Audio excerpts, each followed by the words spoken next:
Ice cream चाहिदा उभय शीत एवं ग्रीष्म ऋतु रे रही थाए। आइसक्रीम एमिति एक खाद्य उत्पाद जहाँकि विश्वर समस्तଙ୍କ द्वारा बेस आदृत।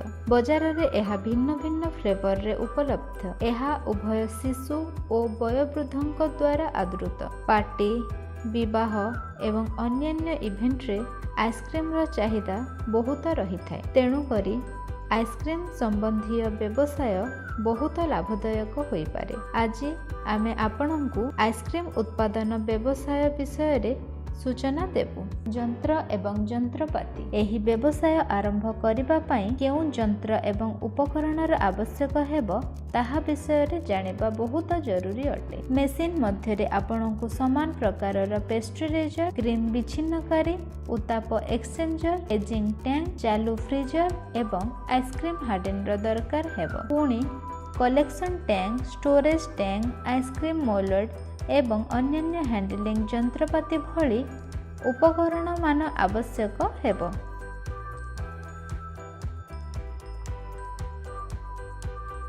जागा जदि आपण एही व्यवसाय को एक माइक्रो स्केल रे आरंभ करूछंती तेबे आपण अति कम रे 1000 वर्ग फुट रो एक जगह आवश्यक करिवे।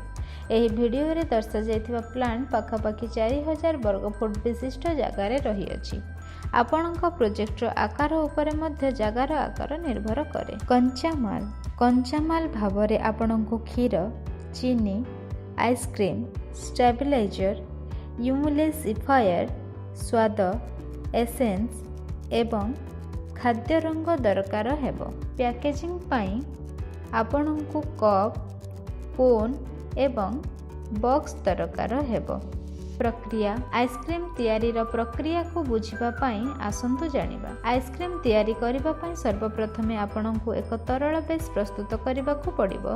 एथिपाई आपनकु प्रथमे सतेज दुग्ध संग्रह करी एक गुणात्मक परीक्षा करिबाकु पड़िबो। तापरे एहाकु 40 डिग्री सेल्सियस तापमात्रा रे गरम करी सरकु पृथक करिबाकु हेबो। वर्तमान एही क्षीर को संतुलित करा जिवो जेउथिरे स्टीम्ड क्षीर फैट तत्वकु आवश्यक परिमाण अनुसार संतुलन करा जाय थाए। वर्तमान एही क्षीर रे आवश्यक परिमाण अनुसार चीनी मिला जाय। एबे क्षीर पाश्चराइज्ड होईछि जहाकु 30 मिनिट पर्यंत 80 रु 85 डिग्री तापमात्रा रे गरम करा जाय थाए। एही प्रक्रिया सहायता रे क्षीर रे थिबा माइक्रो अणुजीव को नष्ट हेबारु रोका जाय थाए। वर्तमान क्षीर को 15 डिग्री सेल्सियस पर्यंत ठंडा करा जाय थाए। एक पंप सहायता रे क्षीर को होमोजेनाइजर को निया जाय थाए। एथिरे तीव्र उच्चताप द्वारा प्रभावित हेउथिबा क्षीर रे थिबा फैट ग्लोबुलर मॉलिक्यूलर भांगी थाए। वर्तमान क्षीर रे आइसक्रीम स्टेबिलाइजर एवं एमुलिसिफायर को आवश्यक मात्रा रे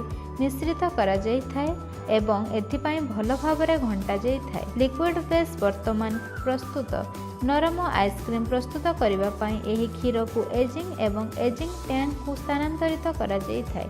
एजिंग टैंक को 4 रु 5 डिग्री सेल्सियस तापमात्रा रे सेट करा जाय जेउठारे से मिश्रण को 5 रु 8 घंटा पर्यंत रखा जाय थाए। एही प्रक्रिया को एजिंग बोली कुहा जाय। फैट को ठंडा एवं स्फटिक करबा को एही प्रक्रिया समय दिए। एजिंग परे आइसक्रीम मिश्रण को स्वाद टैंक स्थानांतरित करा जाय जेउठारे वैनिला, चॉकलेट, बटरस्कॉच भली स्वाद को ता सहित युक्त करा जाय थाए। स्वाद युक्त कला परे मिश्रण को चालू फ्रीजर को स्थानांतरित करा जाय जेउठारे परिशेष रे आइसक्रीम तैयारी हुए। आइसक्रीम तैयारी हेला परे एहार पैकेजिंग कप, कोन इत्यादि रे होय थाए। ब्रिक पैकेजिंग उभय स्वयंचालित यंत्र द्वारा किंबा मैन्युअली करा जाय पारे। विनियोग एवं लाभदायकता जेतेबेले आमे एक व्यवसाय आरंभ करिबाकु चाहू आमे जानिबाकु चाहू जे एही व्यवसाय आरंभ करिबा पई हमकु केते विनियोग आवश्यक हेबो एवं केते लाभ मिलि परिबो। एक आइसक्रीम उत्पादनकारी व्यवसाय आरंभ करिबा पई आवश्यक मेसिन माने व्यवस्था करिबा पई पाखापाखि 21 लाख टंका दरकार हेबो। यह संपूर्ण किंबा अर्ध स्वयंचालित प्लांट प्रकल्पर आकार एवं प्रकार उपरे निर्भर करिथाए। गोटे दिन में जदि आपण 500 लिटर उत्पादन करती एवं जदि आपणक उत्पादनर मूल्य बजार प्रति लिटर 80 टंका होता है तेबे उत्पादनर मूल्य 40,000 टंका हेब। पुणी कंचामाल एवं अन्यान्य खर्च को छाड़िबा परे आपण सहजरे 4,000 रु 45 टंका लाभ करि पारिबे। एहार अर्थ दिया होछि जे क्षमता अनुजाई आपणको सहजरे मासको 80,000 रु 1 लाख टंका रोजगार करि पारिबे। ऊर्जार आवश्यकता जेते दूर ऊर्जा आवश्यकतार कथा उठे एही व्यवसाय 15 किलोवाट विद्युत भार आवश्यक करिथाए, जहाको प्रकल्पर आकार यंत्रगुड़िकर प्रकार को आधार करी कम बेसी करि पारिबे। मानव संबल एही व्यवसाय को 5 रु 6 जन श्रमिकों को नहीं आरंभ करा जाई पारिबो। लाइसेंस रो आवश्यकता जदि आपण एही व्यवसाय आरंभ करबा को चाहंती तेबे आपणको किछि लाइसेंस रो आवश्यकता हेबो, जेमिति कि FSSAI प्रमाणपत्र, GST प्रमाणपत्र एवं उद्यम इत्यादि।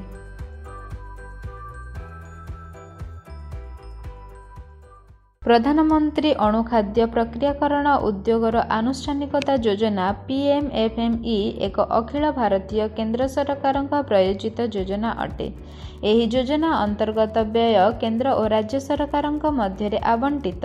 एही योजनार समय सीमा हेउची 5 वर्ष 2020 रु 2021 एवं 2024 रु 2025 पर्यंत। एही योजना माध्यम 2 लाख माइक्रोफूड प्रोसेसिंग यूनिट को सेमानंकर आर्थिक वैषयिक मार्केटिंग और ब्रांडिंग प्रत्यक्ष सहायता जोगाई दिया जिवो। एहा सहित व्यक्तिगत यूनिट क्रेडिट लिंक्ड ग्रांट 35% पर्यंत प्राप्त करि पारिबे, जेउथिरे सेमाने सर्वाधिक 10 लाख अनुदान पाई पारिबे। हिताधिकारी अवदान मूल्यर सर्वनिम्न 10% हेब। गोष्ठी सहायता जेभली कृषक उत्पादन संगठन FPO, स्वयं सहायक गोष्ठी SHG और कृषक उत्पादन समवाय समिति मध्य पुंजी विनियोग तालीम सहायता एवं मार्केटिंग पाई क्रेडिट ग्रांट 35% अनुदान राशि प्राप्त करि पारिबे। SHG स्वयं सहायक गोष्ठी पाई फेडरेशन स्तर रे प्रति सदस्यଙ୍କ पाई 40,000 प्रारंभिक पुंजीर प्रावधान रहिछि। एही योजना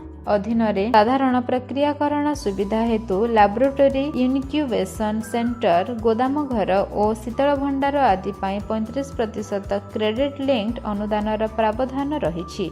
खाद्य प्रक्रियाकरण उद्योग मंत्रणालय द्वारा प्रचलित PMFME स्कीम सहित अन्यान्य स्कीम जेभली ऑपरेशन ग्रीन्स आदि विषय रे विस्तृत सूचना पाई मंत्रणालयर वेबसाइट www.mofpi.nic.in देखंतु। PMFME और ऑपरेशन ग्रीन्स योजना विषय रे अधिक सूचना पाई आपण 0133022811059 रे जोगाजोग करि पारिबे। खाद्य प्रक्रियाकरण शिल्प संबंधी सूचना और वीडियो निप्टम वेबसाइट PMFME लिंक रे उपलब्ध।